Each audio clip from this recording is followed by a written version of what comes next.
everyone! So, good morning. So, ngayon ay pupunta tayo sa Mydrek. It's been a long time na wala akong video. But I pray talaga na mapagpatuloy yung ganitong klaseng content. Para din magkaroon kayo ng idea about dito sa the Netherlands. So, for today's video ay pupunta nga tayo para mag-grocery dahil 22 na po ngayon at I'm scared na magiging busy ang mga shop ngayon. So, ayoko mag-grocery last minute. So, kasama ko syempre ang mga bata. Maglalakad lang po tayo mamaya. So, see you. Yeah. Dahil, maglalakad lang kami mga nasa 30 to 40 minutes walk din to. Pero okay lang kasi maganda naman yung panahon. And sayang naman yung pagkakataon. So kasama ko syempre yung mga bata, wala naman magbabantay. Umalis yung biyanan ko. Pumunta siya sa friend niya. Naghatid ng care sa Tukyas. Yun yung parang palamuti na handmade na may maliit na parang Christmas tree yan.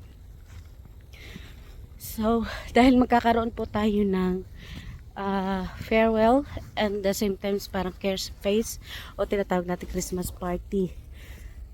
Kasi yung isa kong friend ay aalis na dito sa lugar namin kasi hindi ko parang kahalera lang siya ng street namin, medyo may kalayuan din, mga 15 minutes walk din. Ay 15, nasa 20 minutes din pala.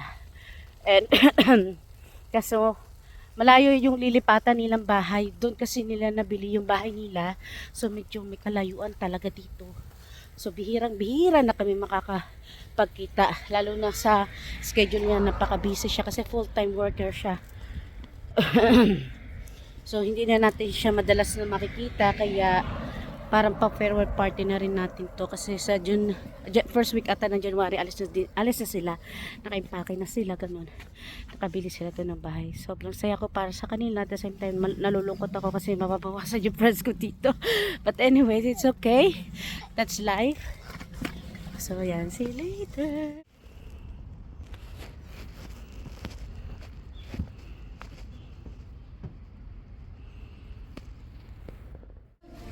So, nandito na kami mga dang. Tapos, meron ako nakita dito na naghahanap sila ng workers. Tignan ninyo. Ayan.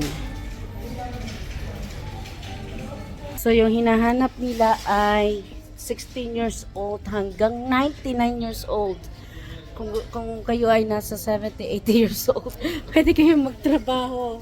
O, diba? Pero, ang kaibahan lang dito is mas mura ata kapag mas bata at matanda. So, unlike sa mga middle age like 20 plus or 30 plus, yan, ang minimum wage mo o yung per hour rate mo is different from those people are age na younger or older. So, yun. So, nandito na tayo. So, yan na. Ang Netorama, ang isa sa pinakamurang grocery dito sa amin. So, pasok tayo kasi marami silang 40.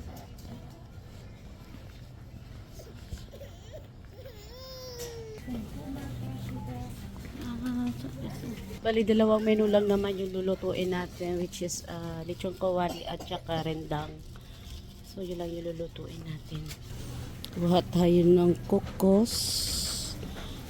Wala sila yung pink one, pero okay na rin to. Yes, okay na to. So, dahil nga maglulupang Shanghai tayo, so kailangan natin to. Siyempre, hindi mawawala ang ating rice. Ayan. Ito ay, yan. Meron silang pandan rice. So, ito yung mga karne nila. So, madalas sila nagko-courting. So, yun talaga. Yung akti, yan na tinatawag na akti. So, yan yung inaabang-abangan ko kasi mas mura natin nabibili yung mga karne nila. Thank you.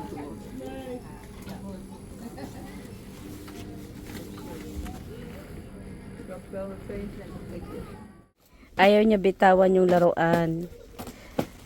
Medyo nag-stay ako dito ng medyo matagal-tagal kasi nga para malaro niya yung mga ibang laruan na pwedeng malaro. Kasi nga tambak na kami ng mga laruan ni Sarah. Hirap na ako i-manage minsan kung sa ko ilalagay ganyan. Ayoko na talagang makatanggap pa siya ng laruan. Napaka-selfish kong nanay pero para sa ikabubuti niya, ganun. Kaso sobrang dami niya na talagang mga laruan. Kasi dito nga, madali lang makabili talaga ang mga bata ng laruan. Unlike sa Pilipinas, pahirapan tayo mga nanay, no? Ito kasi marami nagbibigay, lalo na kapag birthday or may mga special holidays. Ayan, madalas nakakatanggap talaga ng laruan yung dalawa kong anak. Tapos mga damit, ganyan. So, ayan ang Sarah. Ayaw niya na bitawan yung laruan niya. So, baka pagalitan na naman ako ng biyana kasi ano na naman yung binili ko, ganan. Kasi 1 to 2 days niya lang gagamitin, ayaw niya na. So, yun ang iniiwasan natin. So, ayan. Hello everyone. Tapos na kami mag-grocery at siguro mga 2 oras at kalahati rin ang ginugol natin. And yes, uwi na kami dahil napping time ng mga bata. And ayun lang. Sobrang mahal ng bilihin ngayon. Ayan. So, inabot yung ating pinamili ng mga 50 euros. Pero okay lang, di ba? Hindi naman natin yan lagi ginagawa. Tsaka once in a year lang naman. And yes, papauwi na tayo. Sasakay kami ng bus, syempre, dahil gusto ni Sarah ang sumasakay sa bus. So, sila ay free. Ako lang yung magbabayad para sa aking sarili. So, ganun dito. So, yung mga bata na nasa age, I think, minor age ay libre po dito sa The Netherlands sa mga transportation. So may nasakyan kami dati na as in pati ako walang bayad. Pero bihira yun. So ayun lamang for today's video. Thank you for watching and see you on our next vlog. And don't forget to subscribe to our YouTube channel and follow our Facebook page. And sa TikTok na rin po. Thank you so much and see you on my next vlog. Bye bye!